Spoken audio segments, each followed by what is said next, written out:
We're going up and then down. Quite simply, there's a journey to be experienced in today's magazine. From aviation to mobile bus, we're looking into plans being actioned to better your travels. We'll also visit the CPFSA Smiles Mobile to see what exactly that experience looks like. I enjoy these days when I get to take you on a journey of Jamaica's development and progress through the stories that Jamaica Magazine perfectly put together just for you. There's much to see, and I'm Theodore Henry. Welcome to the show. It's the 11th staging of the JIS Heritage Competition. Students, show your national pride by entering the essay, poster and photo competition. Primary school students, enter the essay competition. Triumphant, proud and free. Use this phrase from the song Jamaica Land of Beauty to explain our nation's heritage and achievements. High school students, design a poster that best portrays the phrase triumphant, proud and free. And university students, capture a photo that depicts the phrase triumphant, proud and free. Haven't sent in your entries yet? There's still time. The competition has been extended to November 7. Visit jis.gov.jm for guidelines. Triumphant, proud and free. The JIS Heritage Competition 2021.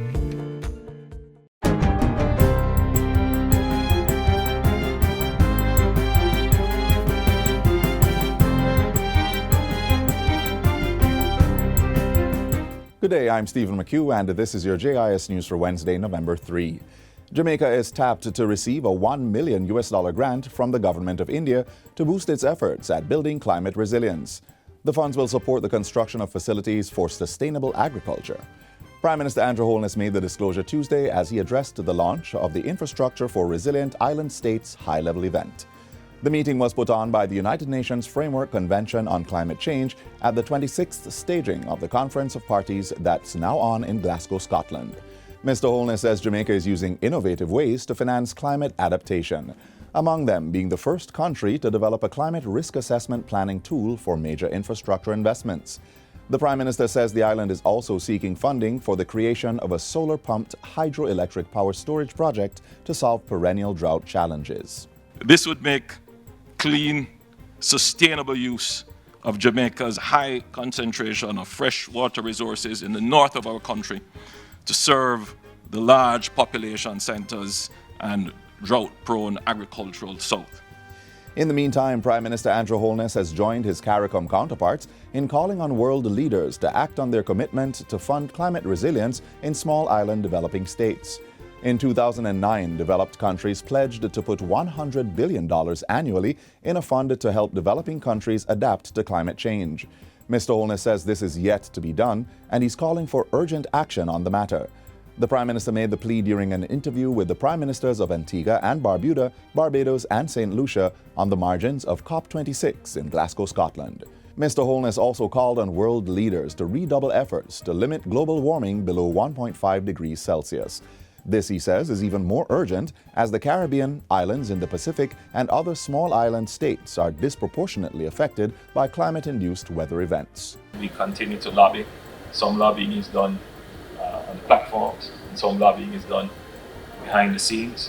But we all use our various avenues of access, various strengths, or various responsibilities to carry the message of protecting the very existence of small island developing states who contributed the least to the climate problem, but who stand to face the greatest loss.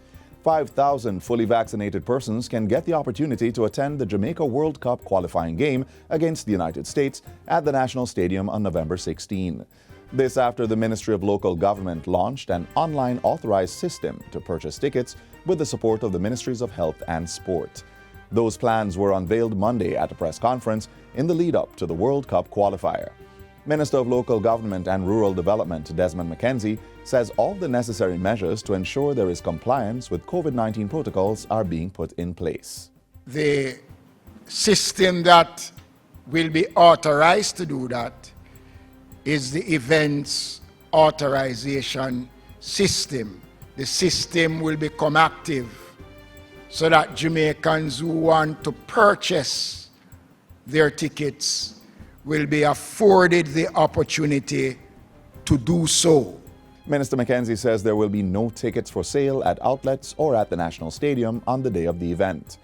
Meanwhile, Health Minister Dr. Christopher Tufton says persons wishing to attend the match must show proof of their full vaccination status. The first thing is that you're going to upload on the database, on the system that Minister Mackenzie spoke about, with your vaccine card and an ID, so passport, a national ID, driver's license, and the Ministry of Health and Wellness team will verify the authenticity of the vaccination card using our online database. Once the information is verified and approved, the ministry will pass this information on to the Ministry of Local Government and Rural Development. 150 health facilities across Jamaica are to benefit from an $8.43 million Information and Communication Technology ICT upgrade. The move is expected to enhance the delivery of healthcare across the island. On Thursday, the Ministry of Health and Wellness signed an ICT Health Systems Strengthening Program contract with Cable & Wireless Jamaica Limited. The program is being funded through a Government of Jamaica Inter-American Development Bank partnership. It will address hardware issues such as backups, cybersecurity, storage, and help desk support. This is game-changing. This has the capacity to heighten customer service, heighten the delivery of that service, heal more people in shorter space of time, and so have greater throughput into the system, which will reduce, hopefully, the long waits that are characteristic of our public health infrastructure over so many years.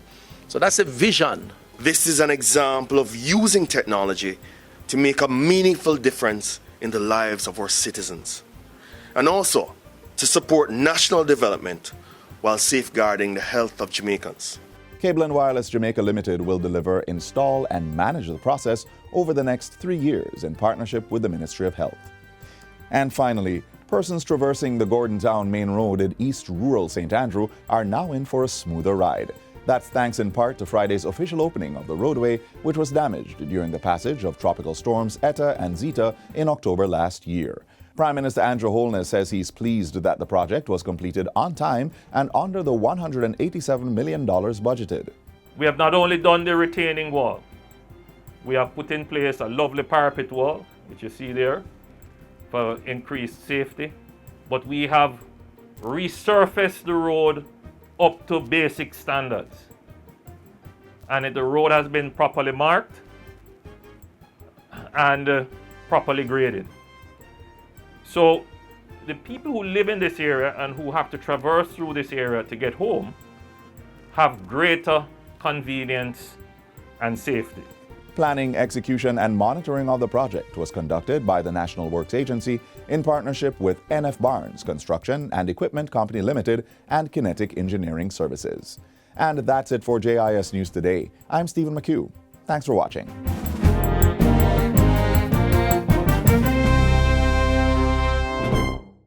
The Government of Jamaica and its partners invites you to be part of the 7th Regional Platform for Disaster Risk Reduction in the Americas and the Caribbean, November 1 to 4.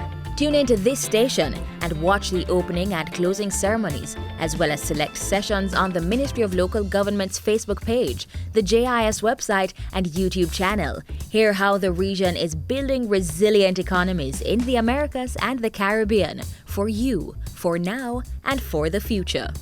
Jamaica's aviation industry seems to be in good hands, and its future seems to be flying in the direction of the sun, bright and promising. Here's what the Ministry of Transport is doing for aviation in Jamaica.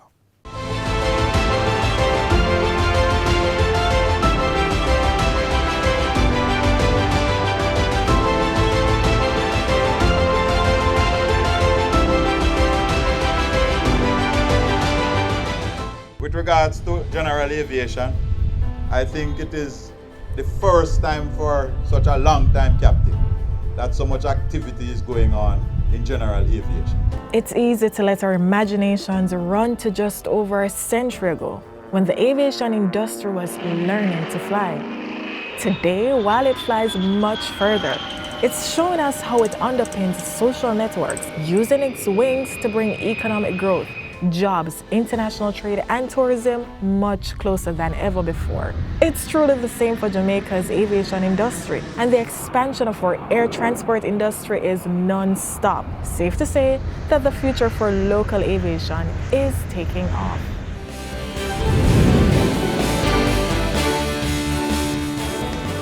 Having recognized how aviation advances mobility and impacts development, government has big plans to further develop our airports and aerodromes. Our police officers are getting a first world facility at Ian Fleming. Over in St. Mary, Transport Minister Robert Montague dangled the key for a newly constructed police station at the Ian Fleming International Airport to serve the airport and the neighboring communities. So if you're flying this route, your security has already been prioritized. At Ian Fleming, we spent some $48 million on this building. And it is giving us 2,500 square feet of space, moving from 750 to 2,500 square feet for the hard-working men and women of the Jamaica Constabulary Force.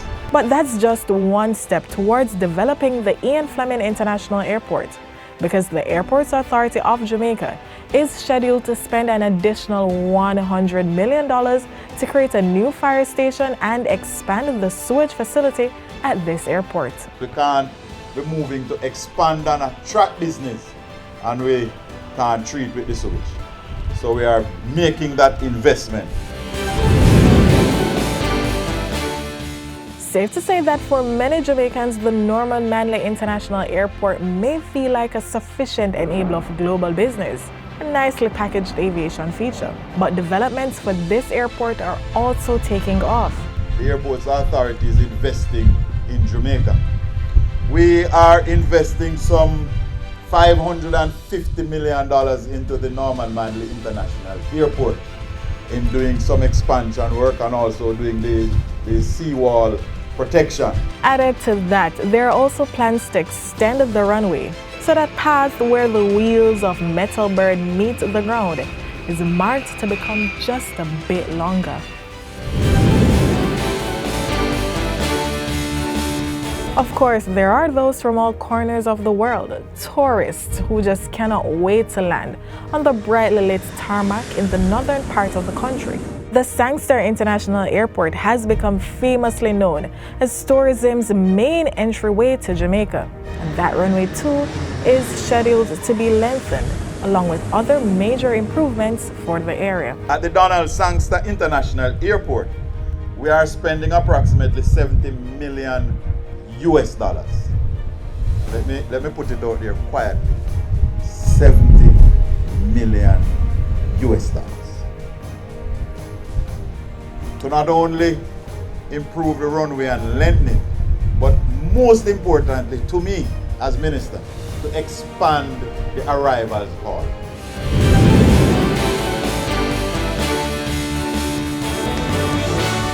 Our travel continues to the southwest end of the island, to the parish reputed as the breadbasket of Jamaica, St. Elizabeth. Here you'll find the more private flights via the Lionel Densham Aerodrome, and this too is to undergo many developments to meet the future needs of aviation. A lot of persons never even realize that there is a little airport in St. Elizabeth.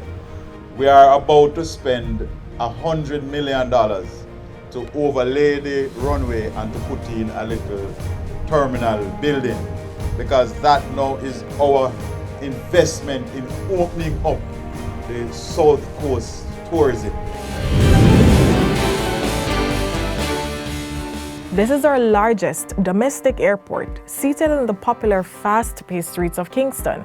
And so far, about $20 million has been spent to fix the runway, put in a pilot's lounge, and purchase new firefighting equipment for the facility. But the upgrading continues. Now we are moving to complete the fencing along the train line at Tinsupen.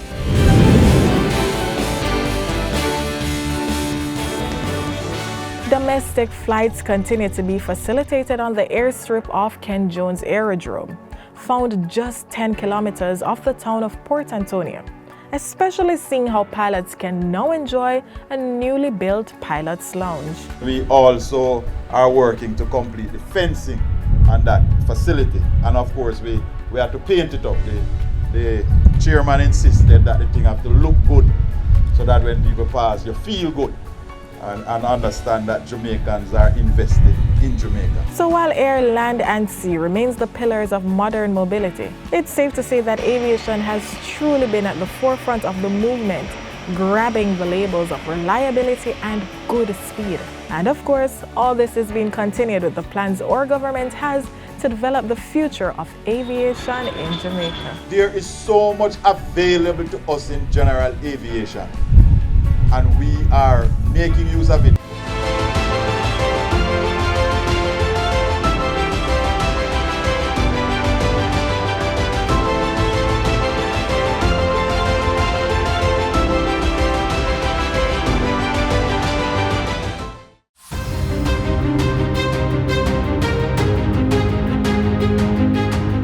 Register your alma mater for the Forestry Department's My Tree Legacy promotion and be a part of the preservation of Jamaica land we love.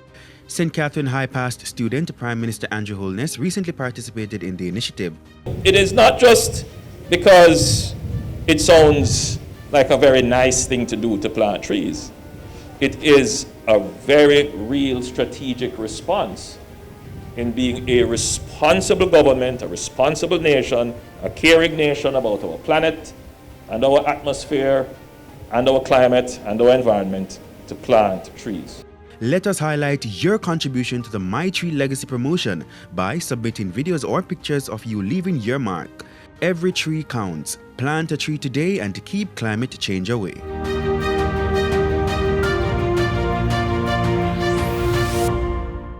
Our next stop is with the CPFSA Smiles Mobile. This vehicle is bringing psychological care to wards of the state, and the service is something to talk about. See for yourselves. On the outside, it looks like any regular 30-seater coaster bus. Once inside, you quickly realize that there is more that meets the eye. Welcome aboard the CPFSA Smiles Mobile.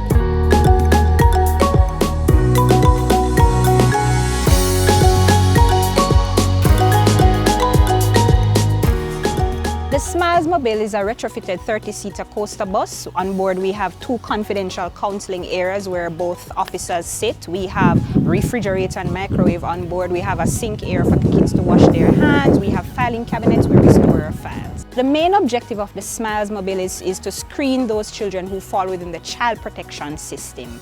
And so we carry out our screening and interventions right across the length and breadth of Jamaica. Today we've joined the CPFSA Mobile Mental Health Unit at one of their sessions at the Glen Hope Nursery in Kingston to witness how the Smiles Mobile provides a convenient and confidential safe space for these wards of the state. Welcome. Come on in and have a seat. Today we're going to be doing some coloring. The children love the bus. When we visit the facilities, they're very excited. As you can see, it's very colorful, it's child-friendly, it's air-conditioned, and so it's a lot of comfort for them. And we provide this safe space for them so they can come on and express themselves, and we provide the necessary interventions as well.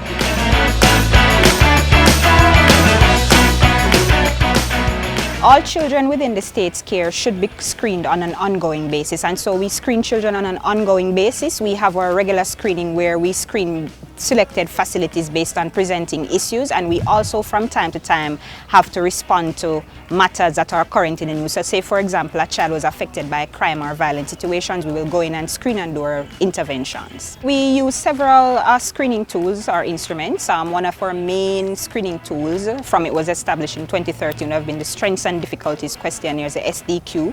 We also have an internally developed mental health screening tool, and this is a structured clinical interview that we do with each child. And we have several instruments from time to time to screen for anxiety, depression, and several other mental issues. Our interventions are informed by our screening results, and so from time to time we may have to have interventions with the staff. We have psychoeducational interventions with staff, to enhance their capacity to deal with the children that we have, and sometimes we have individual interventions with the children on board, of course, and we also have group modality intervention. The Mobile Mental Health Unit currently uses 3 SMILES mobiles to provide therapeutic services to the 52 government and private childcare facilities across Jamaica.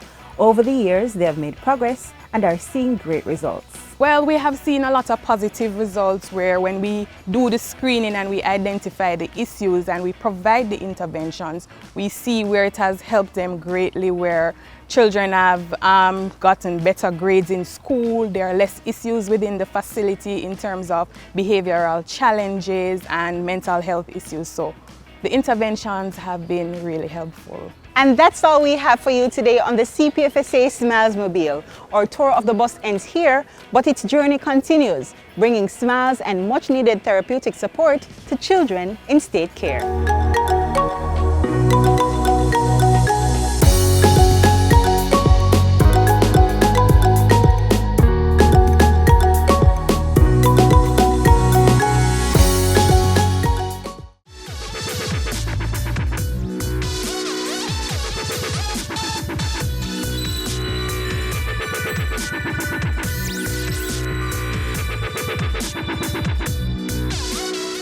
Our next drive is one to end child abuse, and it's also being facilitated by the CPFSA. It's operating on commitment, with consistent efforts and far-reaching impact. Here are the details. It's no secret.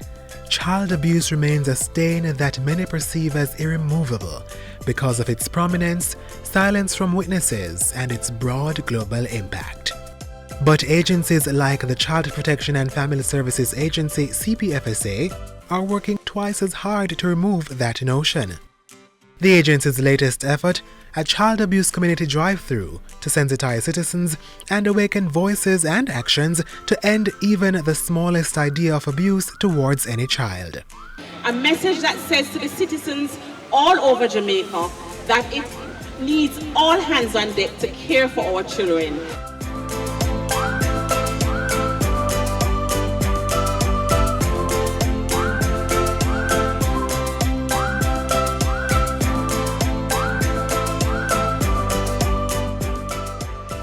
The Child Protection and Family Services Agency has a mandate for children who are deemed to be in need of care and protection.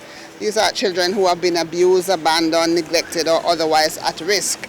And we do interventions based on the several programs that we have. Through its child abuse community drive-through, the CPFSA has engaged members of several communities in St. Anne. The message was delivered through public speaking, flyer distribution, and other engaging activities. If you feel like a child is being hurt, you have to report. We don't want you to get the facts. We don't want you to investigate. We don't want you to come with evidence. We want you to tell us so that we can roll out and do what we have to do. And so that's why we're trying to say to the persons in St. Anne today, you have to report. The engagement is garnering partnerships with power movers of our nation. The initiative has been welcomed and joined by members of the Center for the Investigation of Sexual Offences and Child Abuse, CISOCA, the Jamaica Constabulary Force, JCF, and the Ministry of Justice, among others. Our service partners are on board. They have come out to support us, and that is the message we want to send. So we have persons from the police, the CISOCA department, persons from restorative justice, from the child guidance clinic, from the probations department, from the hospital. And so it is saying to the wider society, look at how we as service partners have to collaborate, because caring for a child has so many dimensions. Every year we partner with the CPFSA on different initiatives, whether it is parenting program or directly having to do with children. It's things like these that our department, Community Safety and Security, is very interested in partnering with. Of course, solving the issue of child abuse goes far beyond what these agencies are doing. Accountability continues to rest on the shoulders of a much larger Jamaica. And I want to also speak to the prescribed persons, the persons who by virtue of their employment have to treat the children. So all the guidance counselors, the teachers, the doctors, the dentists, the librarians, you are prescribed persons. Meaning by law, you don't have a choice. It's not that you wonder, should I or should I not? The normal man may wonder, but we as prescribed persons, we must. And if we fail to do so, we are failing our children. Children want something that they can look up to and aspire to be. And when they see that there's so many persons behind them willing to assist them with getting all that they need, then it is a good look for our children. And I just want to encourage you parents to know where your children are at all times. It doesn't matter if you're going to leave them with a friend or anybody, just know where they are. Keep checking on them. Build a communication, break that gap so that you're able to reach them whenever they are having a situation. And even if you're not a parent, guidance counselor, a teacher or doctor, there's still a part for you to play in ending the plague of child abuse in our country. Volunteer at a child abuse prevention program. The CPFSA's initiative is a great start. Understand what child abuse is and know the signs. Unexplained injuries are not the only signs of abuse. Look out for signs of depression, fear of adults, or even inappropriate sexual behaviors. Teach children their rights. Help them to understand that they have the right to be safe. That way, they'll be more likely to report an offender and less likely to think that the abuse was their fault. And report suspected cases of abuse or neglect. You do not have to leave your name. You do not have to leave your information unless you choose to. You will remain anonymous, but what it will do, it will give even one child a chance. Children who are hearing, you can also self-report. If it is that you begin to feel uncomfortable with any adult, there is a way that you can call and you can self-report. So, the mission is clear. Working together to end child abuse in our island home. Break the silence, report child abuse. That's the only way we can help our children. We have one aim and one aim only, to protect the Jamaican child.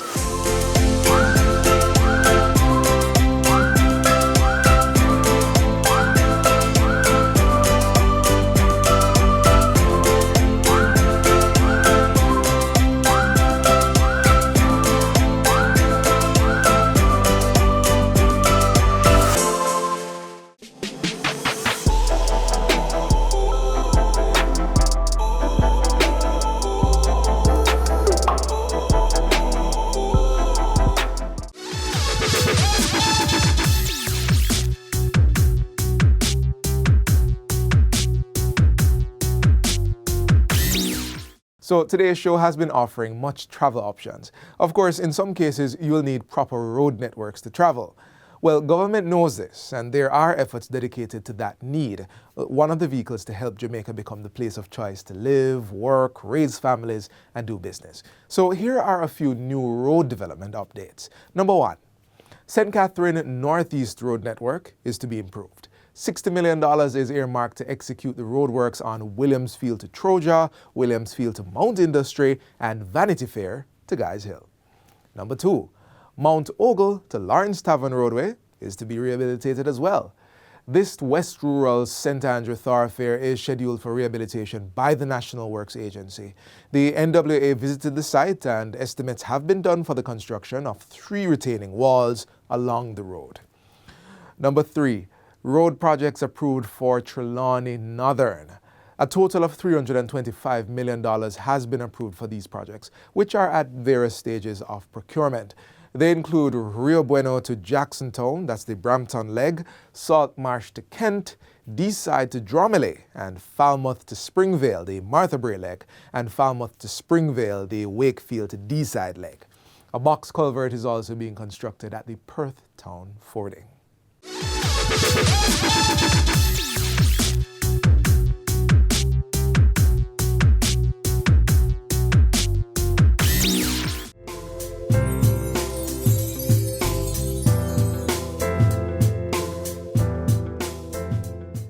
Quite an eventful travel, but this is where we have to take a stop.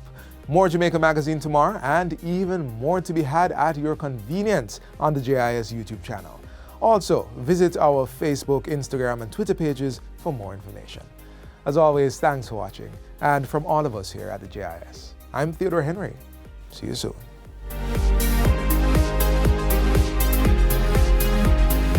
This has been a production of the Jamaica Information Service, the voice of Jamaica.